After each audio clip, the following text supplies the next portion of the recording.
Olá, tudo bem? Sou o Jobson, farmacêutico, pós-graduando em MBA Executivo em Gestão da Qualidade em Saúde e Acreditação Hospitalar, e venho por meio desse falar um pouco acerca de medidas de qualidade no fracionamento de medicamentos. É de conhecimento de todos nós, né, problematizando aqui a questão, que existem diversos hospitais espalhados por todo o Brasil. O que é que acontece? Todo hospital ele necessita selecionar um sistema de distribuição de medicamento, certo? E aqui eu venho falar um pouco acerca do tipo individualizado, tá? No sistema no sistema de distribuição individualizado, é necessário que haja o fracionamento dos medicamentos, né? E aí o problema chega quando muitos desses hospitais eles não possuem a automação no fracionamento desses medicamentos, o que faz com que muitos desses hospitais precisam aderir ao fracionamento manual, como pode ser observado aqui na figura abaixo, certo? E aí o que é que acontece? O processo ele precisa ocorrer com o máximo de qualidade possível, observando e analisando cada detalhe e cada aspecto, tá? Diante desse cenário, muitas questões podem surgir. Tá, então, quanto fracionar de cada medicamento, certo? É necessário e importante eu ter essa quantidade para que eu não fracione uma grande quantidade de um medicamento que tem pouca saída ou fracionar pouco de um medicamento que tem muita saída. Então, precisa se observar esse critério. Como fracionar? Eu preciso seguir um passo a passo de forma a impedir problemas, né? Substituição de medicamentos, de etiquetas, tá certo? Como identificar? Irei fazer uma sugestão aqui também, né? E que cuidados tomar para não comprometer a segurança do paciente? Como esse processo está sendo realizado de forma manual, é muito comum que eu acabe imprimindo uma etiqueta, né, para identificar um medicamento e acabe recortando outro, automaticamente identificando de forma errada, tá bem? Então, é importante que se tenha um processo criterioso, né, no desenvolvimento dessa atividade, do fracionamento de medicamentos, tá?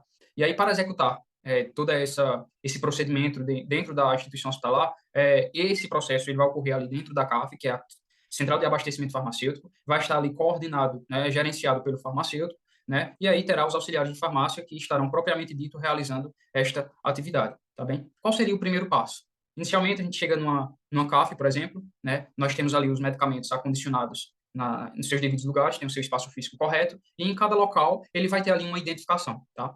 A primeira coisa que deve se realizar é a seguinte: eu preciso saber qual a quantidade mínima a ser fracionada daquele medicamento para que eu possa ter uma quantidade fracionada por um dia, por 2 dias, por 3 dias, vai depender da demanda e da necessidade da instituição, tá? E aí até uma forma de fazer esse cálculo é observar o consumo médio mensal e o número de saídas que teve daquele medicamento dentro desse tempo do qual calculei meu consumo médio mensal, tá certo?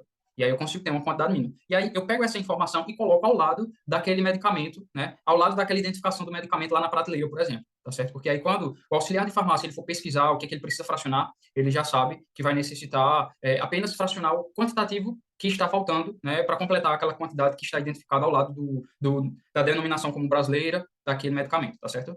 Uma vez que eu realizei essa identificação da quantidade mínima a ser fracionada, eu preciso saber que eu não posso pegar vários medicamentos para fracionar de uma única vez, justamente para evitar aquele problema, né, de trocar um medicamento e o paciente sofrer com isso, tá certo? A etiqueta, ela necessita ser individualizada para cada comprimido, para cada ampola, para cada frasco, tá certo? E aqui eu tenho uma sugestão, é necessário que a etiqueta ela possua a identificação da instituição, ela identifica o nome do medicamento, o lote, a validade e em hospitais, por exemplo, que possuem um sistema de gestão, né, seja para dispensação, seja para distribuição do medicamento, seja para prescrição, prontuário eletrônico. Então, vai ser muito fácil e vai facilitar o processo, vai garantir um pouco mais de segurança para o paciente, porque antes do atendimento para o paciente, eu vou ter que bipar e vou verificar se eu realmente peguei o medicamento correto, né? Uma vez que o processo de fracionamento ocorreu de forma correta também, tá certo? E aí, é interessante criarmos listas de padronização de cores para os medicamentos. E aí, eu trouxe um exemplo aqui, por exemplo, todos os medicamentos que levarem uma etiqueta com bolinha preta serão os medicamentos psicotrópicos, os verdes antimicrobianos, os vermelhos os medicamentos potencialmente perigosos, os amarelos que são medicamentos com risco de queda, tá certo? A gente precisa observar a padronização de medicamentos da instituição, confeccionar uma lista, essa lista precisa ficar disponível ali para todos os auxiliares, para todos os farmacêuticos, para toda a equipe que trabalha ali na CAF, né? Porque no momento que houver a impressão da etiqueta, eu vou precisar identificar o medicamento, né, com a bolinha, e aí a ISMIP, né, que é o Instituto para Práticas Seguras no Uso de Medicamentos, ela pode ser um ótimo instrumento para confeccionar essas listas, essas padronizações, porque elas ajudam muito em termos da cor vermelha e da cor amarela, tá? Bem, esse é um modelo de negócio que precisa ser confeccionado a partir de um procedimento operacional padrão para que os auxiliares possam seguir um protocolo, um passo a passo, né, dessa atividade, né?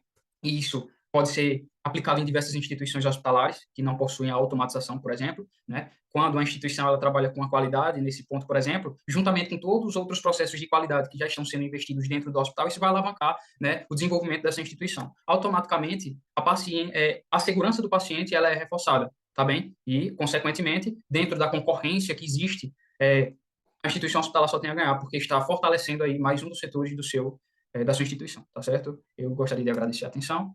Obrigado.